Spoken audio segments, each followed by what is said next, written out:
Good morning and welcome to the Sunday celebrations here for the Centers of Spiritual Living Denver. We are a loving and prospering community here in the heart of Capitol Hill and online. We know that with everything going on, life can feel overwhelming. Here at CSL Denver, we want you to know that we are here for you. Please know that our practitioners are available for prayer work with you. Our names and phone numbers are on the website at www.cslddenver.org. Or if you have a prayer request, please email it to info@cslddenver.org. Reverend Elzia, along with all of our guest speakers, all of our practitioners, our music and service coordinators, want you to know how truly grateful we are for your online support. Thank you for watching our Sunday services, attending our online workshops and events, and providing financial support so that we can keep our virtual doors open. We love you all and know we'll be seeing you in person in the right and perfect time. And now, we'll continue to meet online until further notice. If you're interested in upcoming events and information, we send out weekly newsletters. Please go to www.cslddenver.org and sign up for our newsletters. We only send out one per week. Or send an email to info@cslddenver.org and request to be put on our mailing list. This week we are having our usual Zoom fellowship right after service. If you haven't already received an email this morning, please send an email to info@cslddenver.org to request a Zoom invitation. Please join us. We would love to say hi and catch up with you. That's it for the announcements this Sunday. Again, thank you for tuning in, and now back to our service.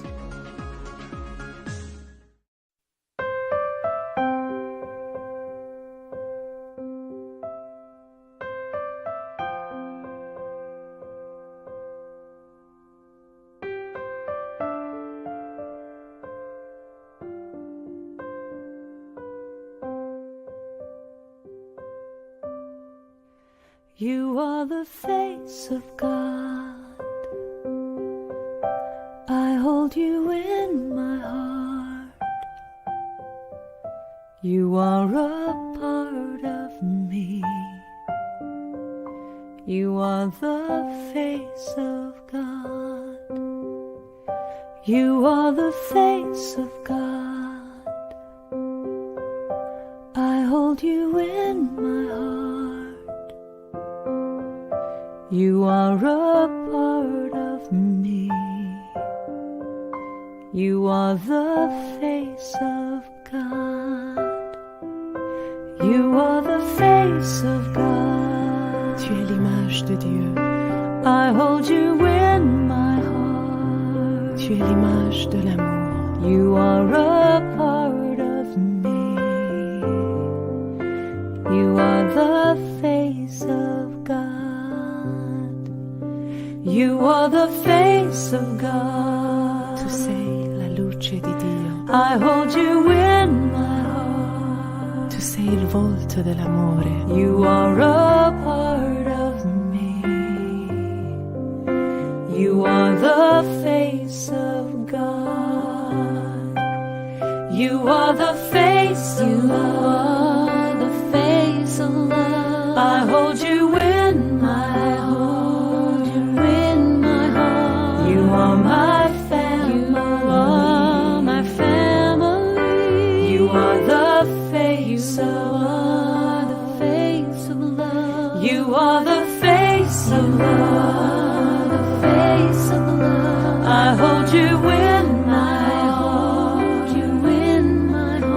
You are my family. You are my family. You are the face of love. Face of love. You are the face of God. The face of God. I hold you in my heart. You in my heart. You are a part of me. A part of me. You are the face of God. The face of God. You are the face of God. Eres la luz de Dios. I hold you in my heart. Eres la cara del amor. You are a part of me. You are the face of God. You are the face of God.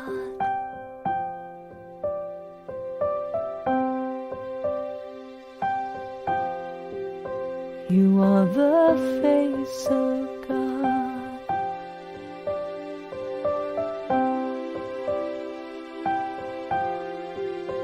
You are the face of God.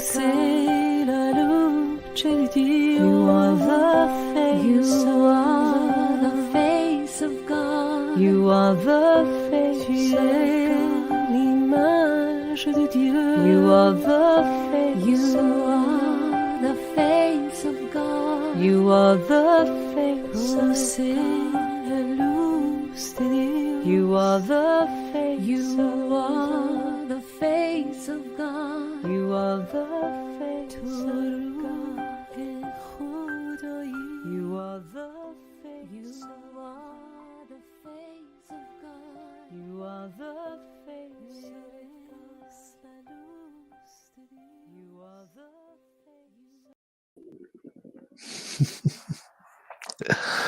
That was beautiful. Hello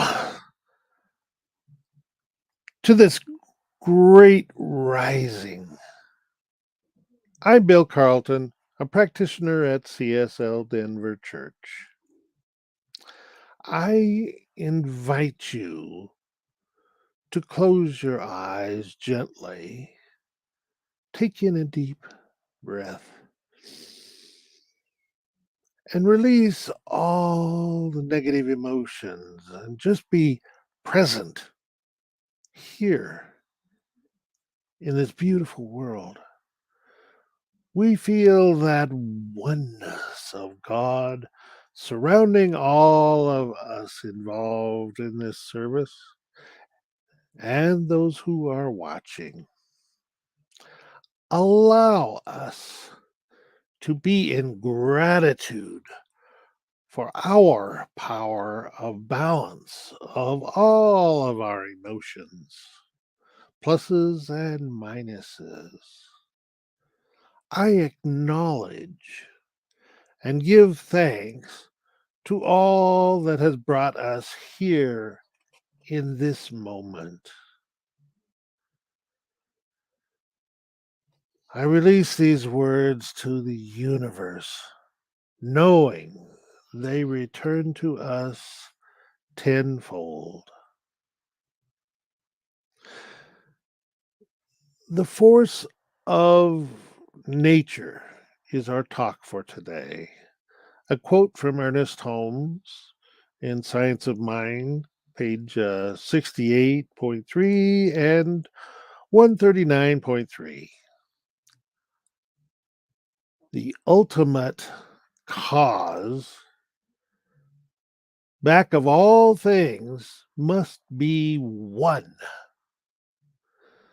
Since life cannot be divided unto itself, against itself, the infinite must be one. For there could not be two infinite beings. Whatever changes takes place must take place within the one, this one. But this one must be changeless. For being one and only, it could not change anything but to itself. The process of the human race is a result of that process whereby intelligence passes by successive degrees of incarnation through evolution into that human mind. Open up to that.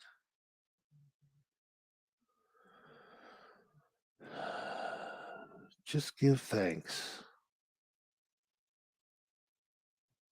And now, more music from Robin Hackett.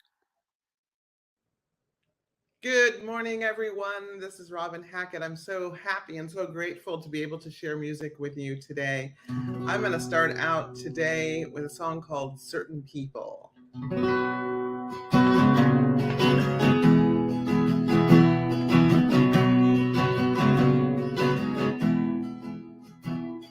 Well, he walks like he knows every secret, and he talks like his life's on the line. And he never gives into the contrary emotions that leave some of us spinning behind. And she stands with her boots pointed forward, and she finishes all that she starts. And she won't be content till she's one of those people whose arms reach on up for the stars. And certain people are not quite at home on the ground. And certain people never blend into a crowd. Certain people.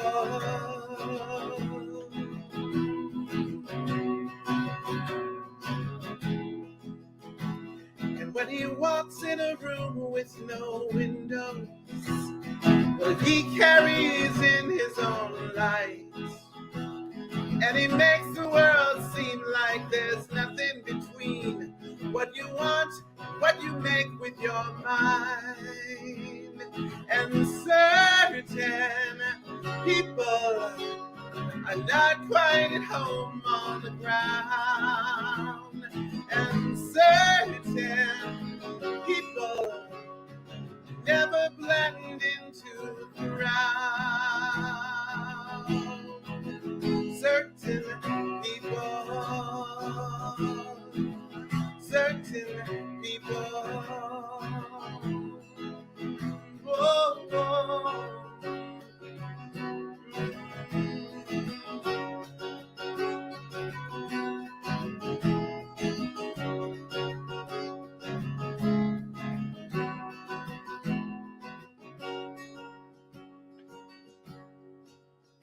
So I vow to walk straight like an arrow, and I promise to speak like I know, 'cause I'm tired of being like all of the people, uncertain of where they could go.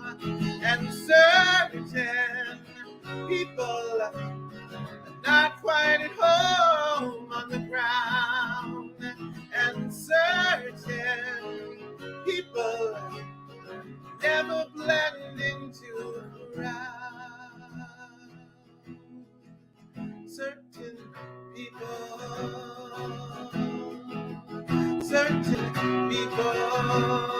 yeah, certain people.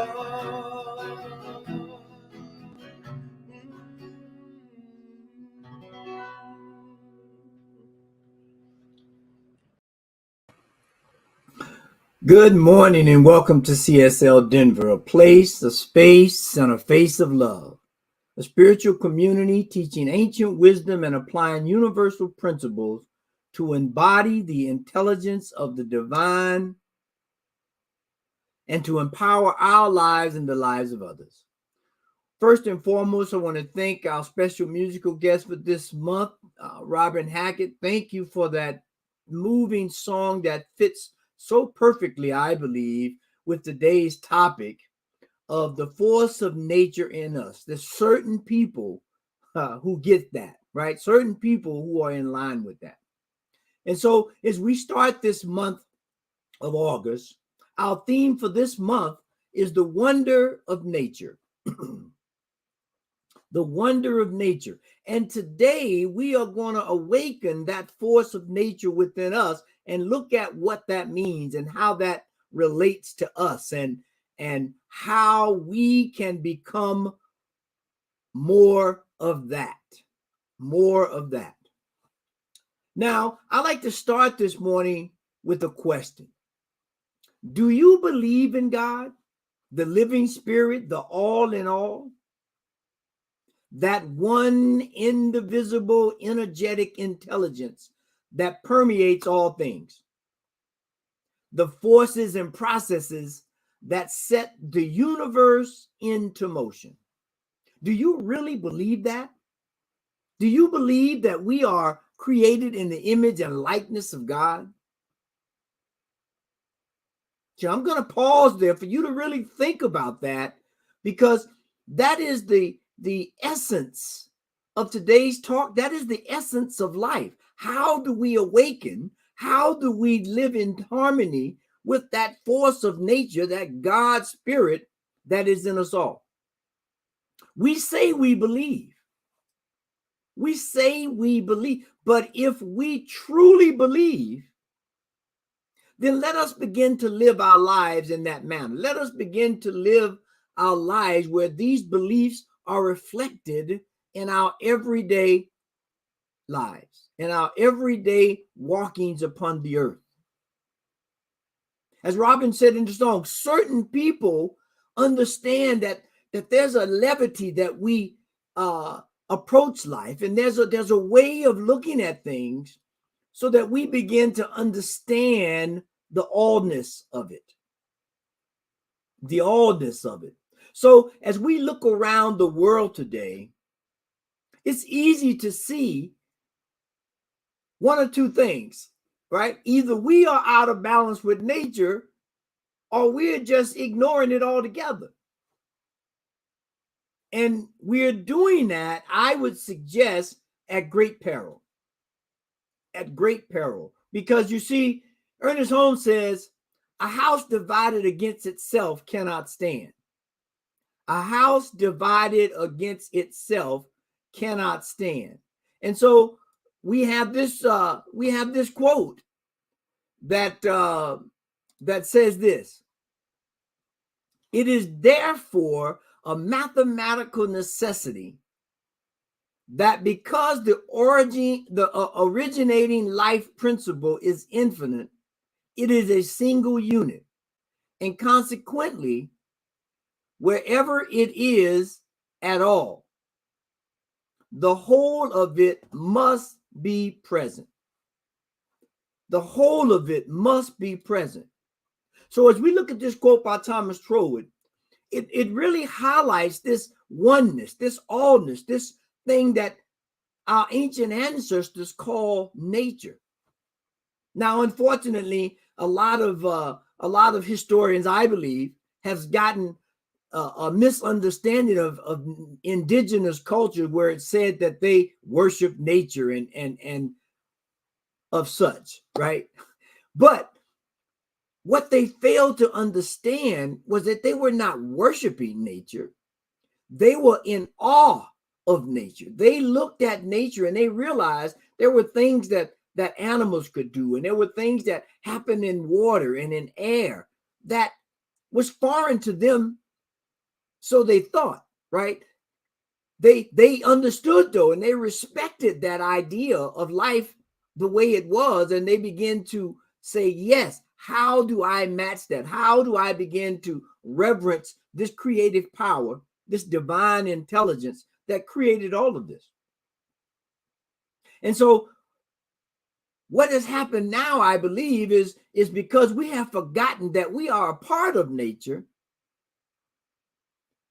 that that we somehow have gotten a storyline that says we are here to conquer nature. We are here to be overlords of nature. And there's nothing of a sort. We are one with nature. And right now, we are out of tune. I would suggest that if we look very closely at our lives, at our planet, at our atmosphere, at our weather, we would begin to at least admit a little bit that we're out of tune. And so the question ultimately becomes, how do we tune ourselves? How do we become back in our natural state? Now, we understand that there is a hierarchy, but the hierarchy doesn't mean control. It just means the order of things. As we said, we're looking at the allness of God. These forces and processes, we call them principles and laws, that allow us to live life fully, to engage with life at an optimal level. And our indigenous cultures understood that. They understood that there was this way of living, this way of working with nature, not against nature, so that life becomes a dream, like when we row the boat down the stream, right? So now more than ever, we need to see the sacredness in all things, to notice the breathtaking beauty that is all around us, to see the sacred in the trees and in the flowers and in the plants and the stones, as well as within each of us, to weave the soul back together so that we live in everyday oneness,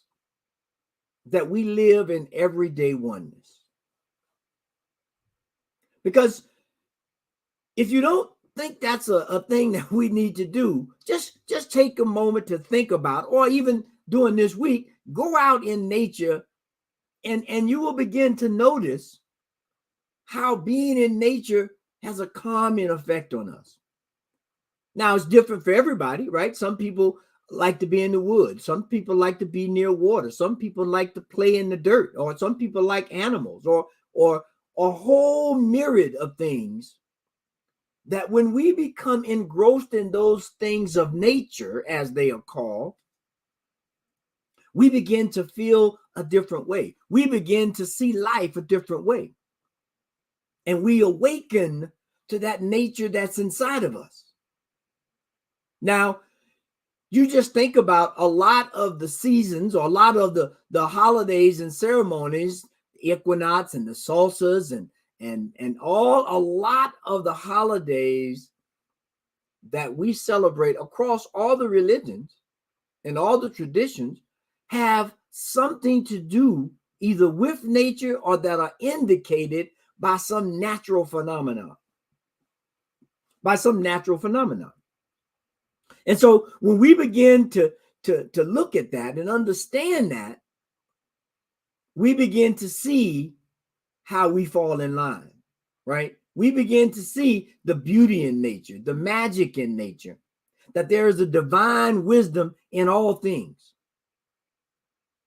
And so that reminds us, it awakens within, I hope, that there is the force of nature within each and every one of us, waiting to be in tune, waiting to find its alignment, so that we begin to project and live and be an example of what it means to be in tune with nature, what it means to be ultimately in tune with God. And so when we're able to do that, we can move forward into this idea that's so appropriate. Ernest Holmes says this in this thing called you. I am guided by the same intelligence and inspired by the same imagination which scatters the moonbeams across the waves and holds the forces of nature in its grasp. This idea that we are made from the same stuff, the same intelligence, the same imagination that is in everything. We look at how we enact life in moments of need, in moments of fear, in moments of joy. And that same essence is there to awaken us, to enliven us, to move us forward. So when we begin to understand that, the question becomes, that same spirit that guides nature, the flowers know when to bloom, right? The birds know when to sing. If you really want to understand the essence of the oneness of nature, wake up one morning around dawn, just before the sun rises, maybe 15 minutes before the sun rises, and go sit outside. You will begin to hear a symphony of nature.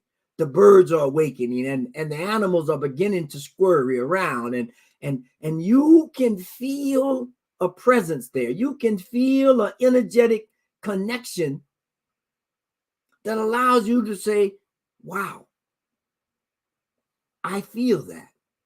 So the question that I ask myself when I do that, and I invite you to do the same, are we listening?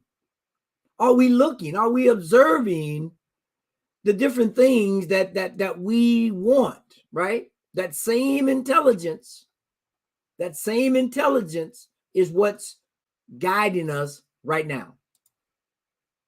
And so we have this basic truth, this foundational truth that says there is a life-giving animated source that is omnipresent and that can be drawn upon directly because it's within us.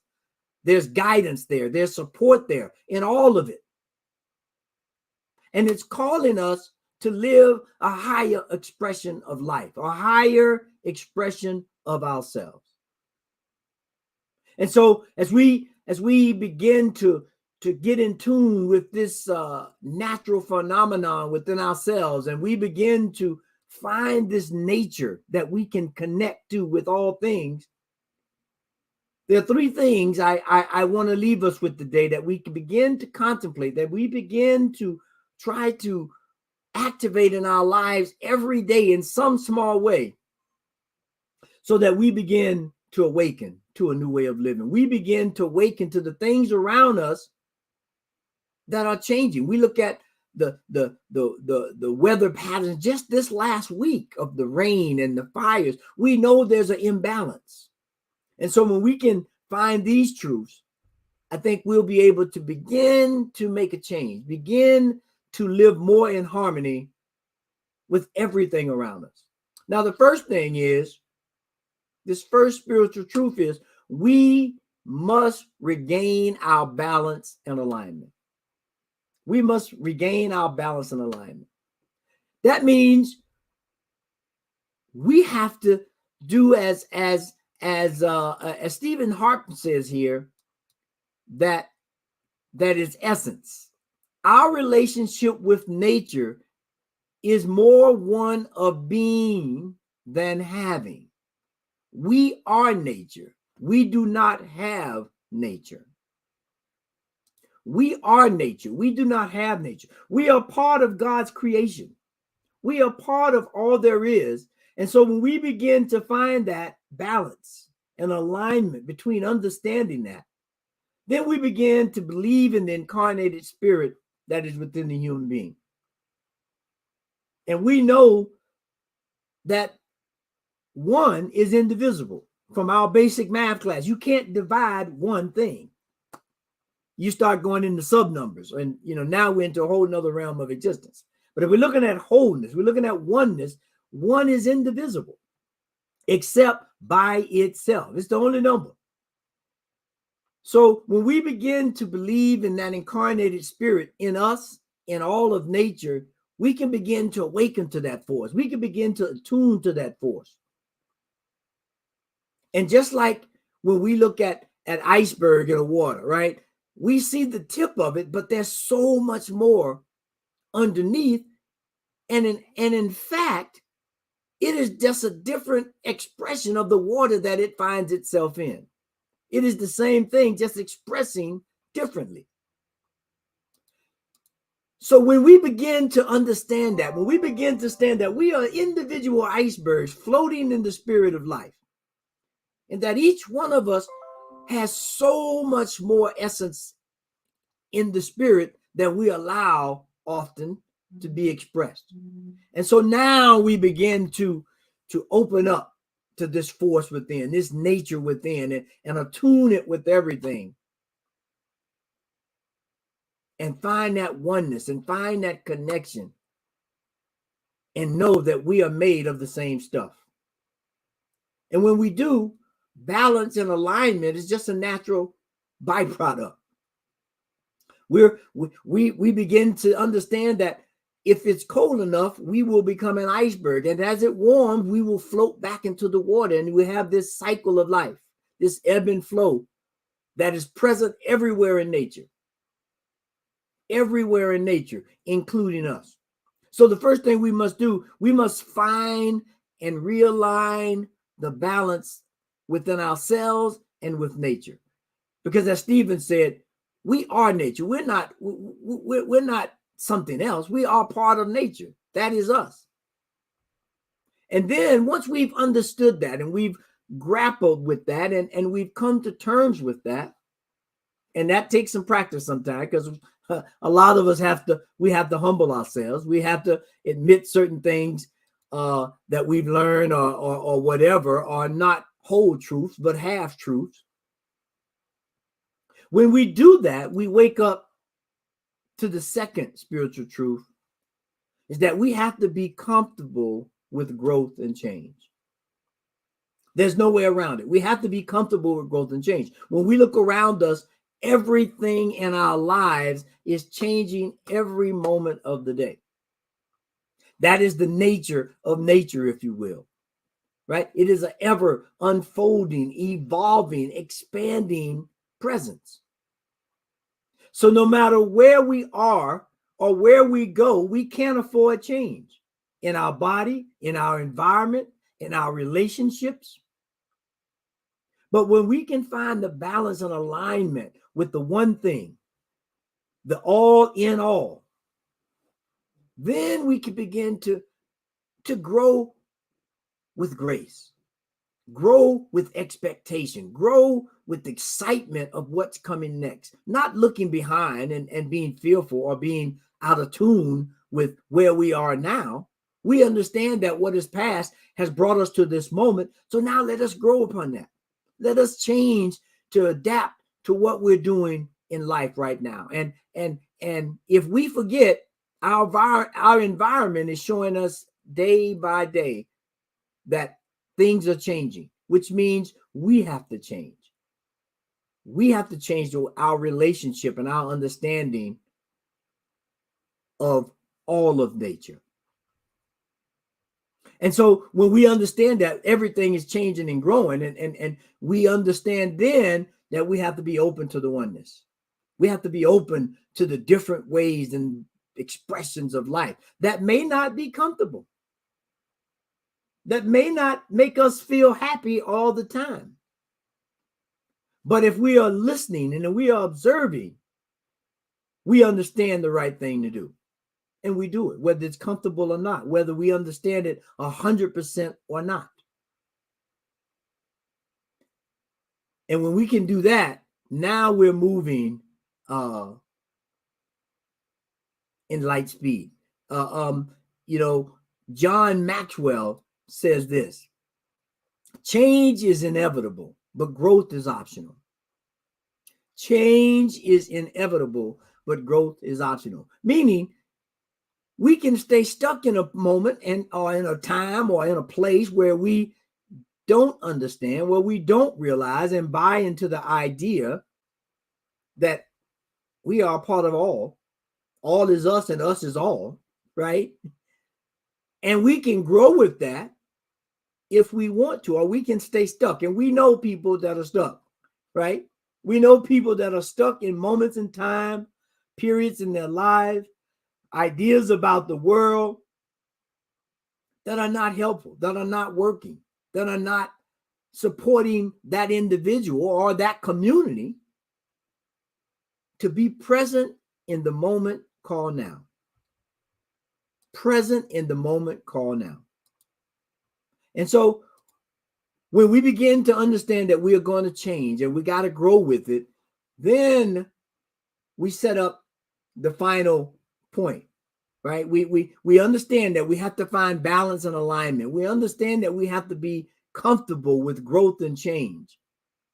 And then the last thing, the last spiritual truth that we must grab hold to with both hands is that we have to embrace all of life.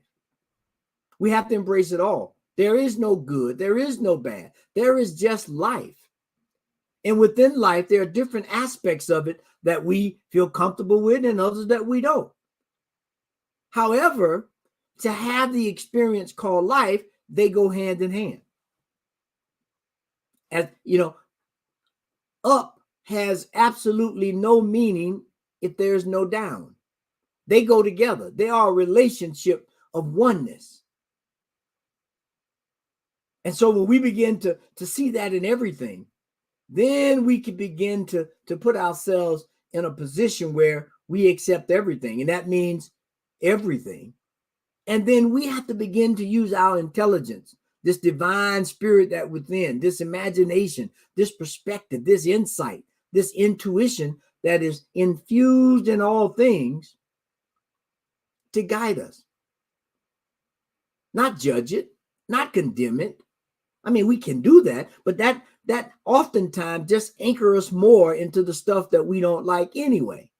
So how do we find this new approach of life? How do we find this new way of living that helps us move easily and effortlessly?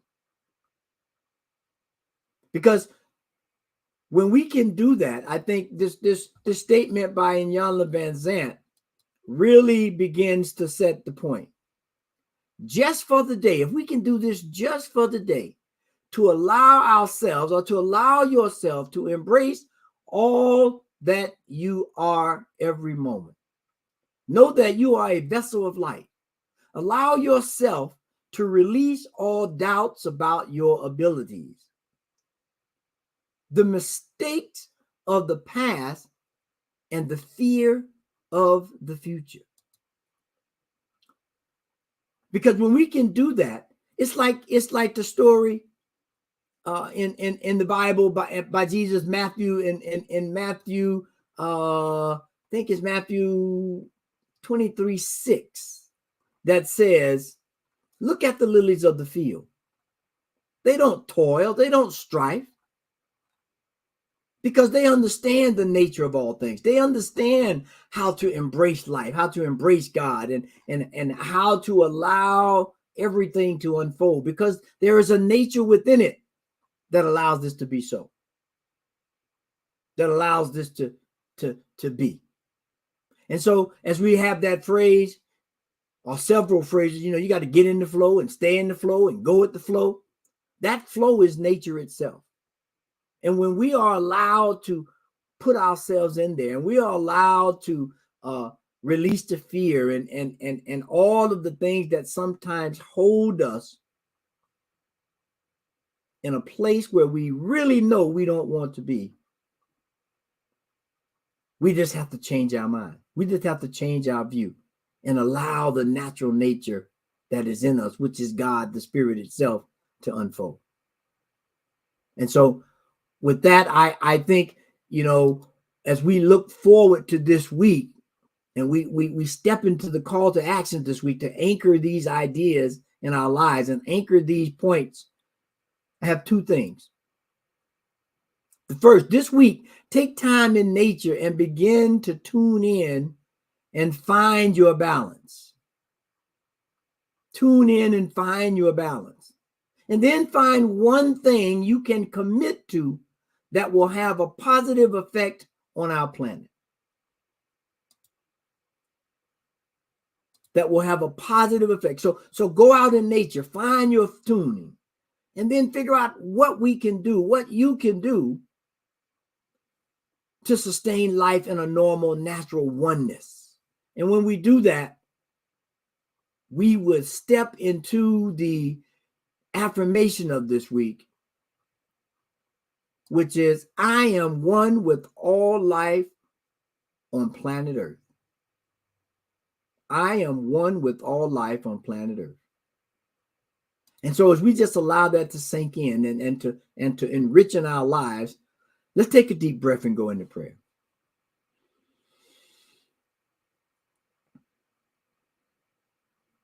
And so, as we observe the allness of spirit that is everywhere present, that divine intelligence, that nature, that nurturing aspect of spirit that enriches our lives and the lives of others and this planet and the entire universe, we begin to see that there is no place where God is not, and there is nothing that is outside of the preview of the divine. And so no matter what we're going through, no matter what we may have forgotten, no matter what we think we might be, let us allow the spirit, that natural nature of God essence, of power and presence, to come alive within each one of us, to awaken us to a way of living that is easily and effortlessly. Not because there are not ups and downs, not because there's not things that we don't necessarily vibrate with, but because we understand the flow of life and we know that God is in control. And not in control in a forcing way, because we know we have choice, but in a controlling way of allowing the laws and the principles of the universe to support us in everything we do. And so right here, right now, I declare and know that each and every one of us are listening to that idea of God within, listening to that way of activating our lives so that we begin to be more than we ever thought we could be and in tune with the infinite. And so it's because of that attunement that I give thanks, knowing that I can pick up any frequency, any channel that is necessary at any moment in time to be a divine expression of God. And so I'm thankful for that, for all of us. And so it is in that thanksgiving, in that understanding, in that presence of God itself, that I release this prayer, knowing that it has already been activated in the allness that there is no separation between our words, your thoughts, our imagination of what life is and could be. And so I let go, I release, and I know that this is so, and so it is. Amen, amen, and amen. And so I just give thanks for everyone that's here, and I am so grateful that you are here. And it is now that time in the service for offertory, and we are so grateful and blessed for all the support that you give to CSL Denver. Whether it's in your time, treasure, or talent, and especially doing now as we begin to unfold into a new way of living, new way of expressing, we thank you for your participation in our community.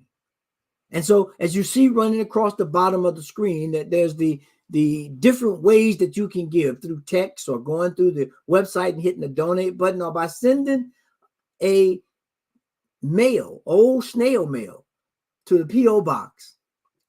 But however you decide to give, we appreciate it. And know that your King Supers and Amazon Smile purchases also support our efforts here, and we are in loving exuberance of you being able to tie yourself with our community. And so now please repeat our current affirmation of positive prosperity, and that is, this perfect gift is spirit informed, circulating and blessing all that it touches. Freely I give, and joyously I receive, and so it is. Amen. Peace and blessings. Thank you for joining us today. Thank you, Reverend Elzia. I loved your talk. It was good. I am one with all of life on planet Earth.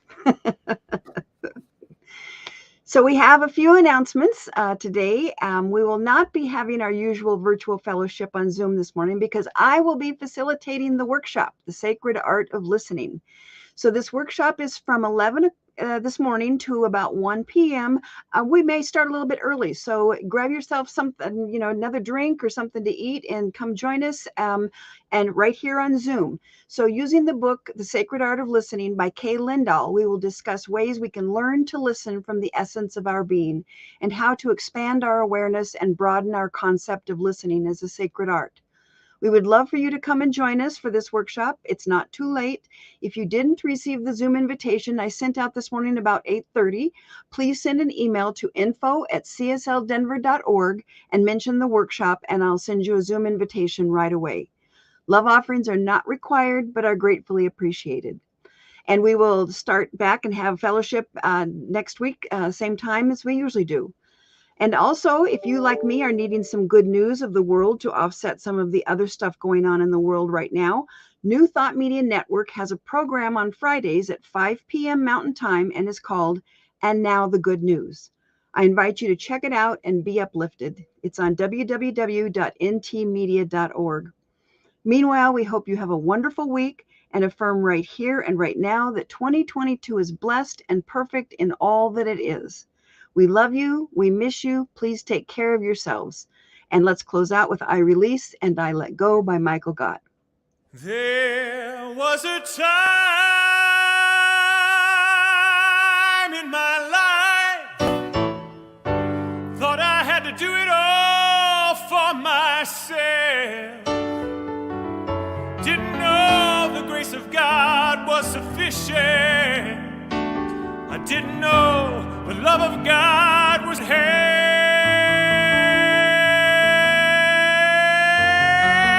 But now I can say, if you are discouraged, struggling just to make it through another day, you gotta let it go. You gotta let it go. You gotta let it all.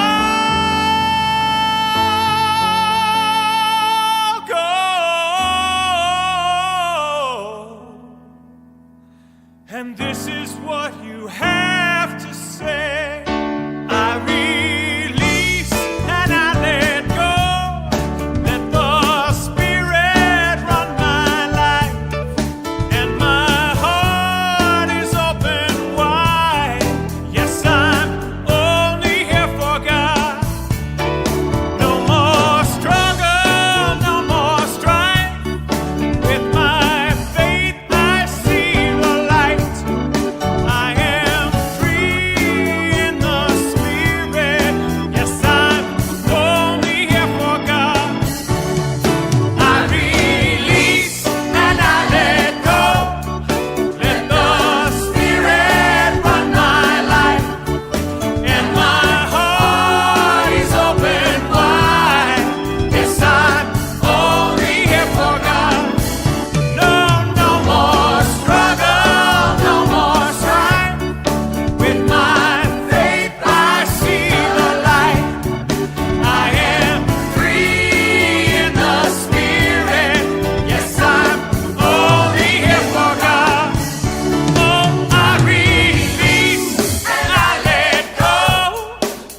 New Thought Media Network.